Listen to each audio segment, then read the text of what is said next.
Clip number 513۔ اس clip میں انشاءاللہ آپ قرآن پاک کی سورہ ہود کی آیت نمبر 8 سے لے کے 10 تک کی تلاوت، ترجمہ اور تفسیر قرآن صراط الجنان سماعت فرمائیں گے۔ بسم اللہ الرحمن الرحیم۔ ترجمہ، اللہ کے نام سے شروع جو نہایت مہربان رحمت والا ہے۔ وَلَئِنْ أَخَّرْنَا عَنْهُمُ الْعَذَابَ إِلَىٰ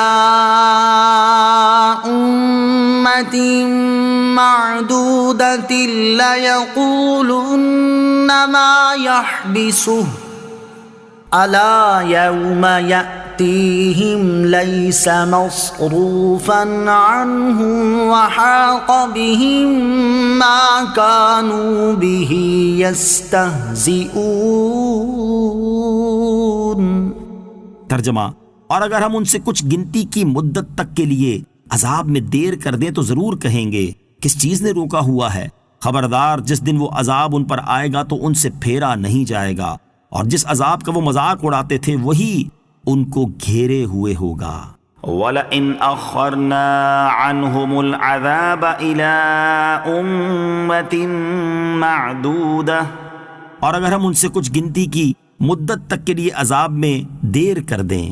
اس سے پہلی آیت میں اللہ تعالیٰ نے کفار کے بارے میں ارشاد فرمایا تھا کہ یہ قرآن کو کھلا جادو کہہ کر میرے حبیب علیہ الصلوۃ والسلام کو جھٹلاتے ہیں، اور اس آیت میں ان کفار کی ایک اور باطل گفتگو ذکر فرمائی، وہ یہ کہ نبی اکرم علیہ الصلوۃ والسلام نے کفار کو جس عذاب کا وعدہ دیا تھا وہ جب ان سے مؤخر ہوا تو کفار تکذیب اور استہزاء کے طور پر کہنے لگے کہ کس وجہ سے ہم سے عذاب روک دیا گیا ہے۔ اللہ تعالیٰ نے انہیں جواب دیا کہ جب وہ وقت آ جائے گا کہ جسے اللہ تعالیٰ نے عذاب کے لیے متعین فرمایا ہے تو ہم وہ عذاب ان پر نازل کر دیں گے جس کا یہ مذاق اڑا رہے ہیں، اور وہ عذاب ان سے پھیرا نہ جائے گا بلکہ ان سب کو گھیر لے گا۔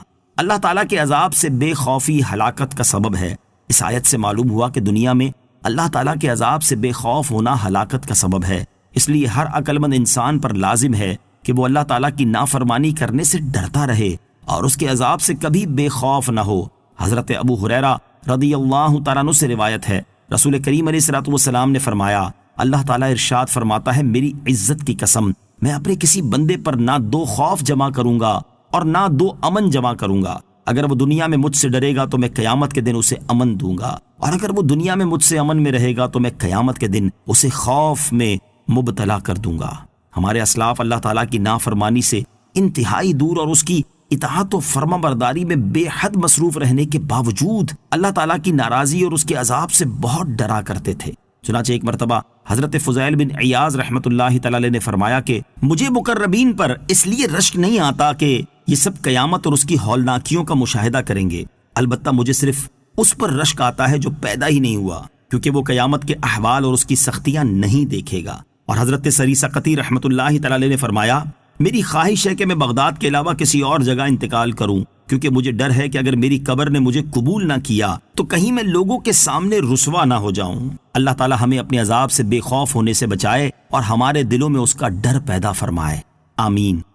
وَلَئِنْ أَذَقْنَا الْإِنسَانَ مِنَّا رَحْمَةً ثُمَّ نَزَعْنَاهَا مِنْهُ إِنَّهُ لَيَئُوسٌ كَفُورٌ۔ ترجمہ، اور اگر ہم انسان کو اپنی کسی رحمت کا مزہ دیں پھر وہ رحمت اس سے چھین لیں تو بے شک وہ بڑا مایوس اور ناشکرا ہو جاتا ہے۔ وَلَئِنْ أَذَقْنَا الْإِنسَانَ مِنَّا رَحْمَةً، اور اگر ہم انسان کو اپنی کسی رحمت کا مزہ دیں۔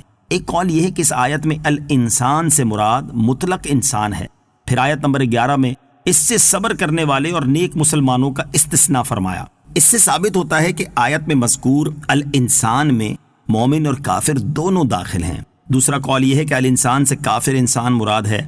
اس آیت کا خلاصہ یہ ہے کہ اگر ہم انسان کو اپنی کسی رحمت کا مزہ چکھائیں اور صحت، امن اور وسعت رزق اور دولت عطا کریں، پھر یہ سب اس سے چھین لیں اور اسے مصائب میں مبتلا کر دیں تو بے شک وہ دوبارہ اس نعمت کے پانے سے مایوس ہو جاتا ہے اور اللہ عز و جل کے فضل سے اپنی امید ختم کر لیتا ہے اور صبر و رضا پر ثابت قدم نہیں رہتا اور گزشتہ نعمت کی ناشکری کرتا ہے۔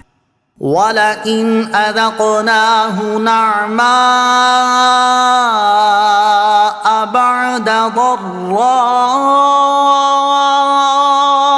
مسته ليقولن ذهب السيئات عني إنه لفرح فخور۔ ترجمہ، اور اگر ہم مصیبت کے بعد جو اسے پہنچی ہو اسے نعمت کا مزہ دیں تو ضرور کہے گا کہ برائیاں مجھ سے دور ہو گئیں، بے شک وہ اس وقت بہت خوش ہونے والا، فخر و تکبر کرنے والا ہو جاتا ہے۔ وَلَئِنْ أَذَقْنَاهُ نَعْمَاءَ بَعْدَ ضَرَّاءَ مَسَّتْهُ، اور اگر ہم کسی مصیبت کے بعد جو اسے پہنچی ہو اسے نعمت کا مزہ دیں، آیت کا خلاصہ یہ ہے کہ اگر ہم انسان کو اس مصیبت کے بعد جو اسے پہنچی ہو نعمت کا مزہ چکھائیں، اور بیماری کے بعد صحت، تنگی کے بعد آسانی اور فقیری کے بعد مال و دولت کی وسعت عطا کریں، تو ایسا بندہ یہ تو کہتا ہے کہ جو مصیبتیں مجھے پہنچی وہ اب مجھ سے دور ہو گئیں، لیکن اس وقت شکر گزار ہونے اور حق نعمت ادا کرنے کے بجائے وہ خوشی میں پھولتا پھرتا ہے، اور ان نعمتوں کے ملنے کی وجہ سے فخر و تکبر میں مبتلا ہو جاتا ہے۔ یہ بتانے کا مقصد یہ ہے کہ مصیبت دور ہونے اور نعمت ملنے کے بعد ناشکری کا مظاہرہ نہیں کرنا چاہیے، بلکہ مزید اطاعت کے لیے سر جھکا دینا چاہیے۔ شیخی کی خوشی منع اور شکریہ کی خوشی عبادت ہے۔ اس آیت سے یہ بھی معلوم ہوا کہ شیخی کی خوشی منع ہے جبکہ شکریہ کی خوشی عبادت ہے۔ اللہ عز و جل فرماتا ہے، قُلْ بِفَضْلِ اللَّهِ وَبِرَحْمَتِهِ فَبِذَلِكَ فَلْيَفْرَحُوا۔ ترجمہ، تم فرماؤ اللہ کے فضل اور اس کی رحمت پر ہی خوشی منانی چاہیے۔ مذکورہ بالا دونوں خوشیوں میں فرق کی وجہ یہ ہے کہ شیخی کی خوشی میں نظر اپنی ذات پر ہوتی ہے اور شکریہ میں توجہ رب کریم عز و جل کی طرف ہوتی ہے۔ نیز شیخی غفلت پیدا کرتی ہے اور شکریہ کی خوشی جذبہ اطاعت پیدا کرتی ہے۔